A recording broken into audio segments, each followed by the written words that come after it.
આપ્યું હું બનું નચિકેતા.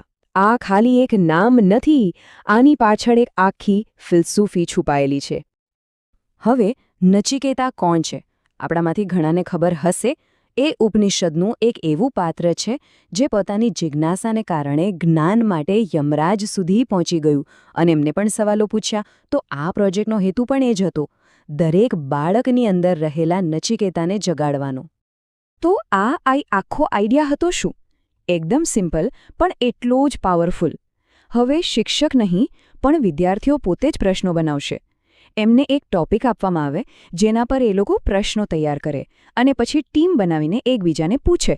બસ આટલી સરળ વાતથી શીખવાની પ્રક્રિયા 2 વે બની ગઈ. મજાની ક્વિઝ ગેમથી, જેથી ભણતર થોડું રસપ્રદ બને.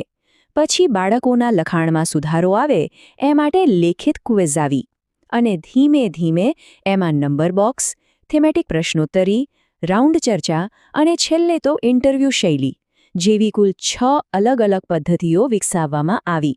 દરેકનો હેતુ એક અલગ સ્કિલને ડેવલપ કરવાનો હતો. એટલે ધીમે ધીમે ગોલ પણ મોટો થતો ગયો. હવે વાત ખાલી માર્ક્સની નહોતી રહી. હવે ફોકસ હતું આત્મવિશ્વાસ વધારવા પર, જાતે વિચારવાની શક્તિ એટલે કે ક્રિટિકલ થિંકિંગ પર અને વાતચીત કરવાની કળા પર. એવા સ્કિલ્સ જે પત્રકારત્વ, સંશોધન કે જાહેર જીવનમાં ખૂબ જ જરૂરી છે. તો આ બધી મહેનતનું પરિણામ શું આવ્યું? શું આ પ્રયોગ ખરેખર સફળ થયો? ચાલો હવે પરિણામો પર એક નજર કરીએ, જે આ પ્રોજેક્ટની સફળતાની કહાણી કહે છે.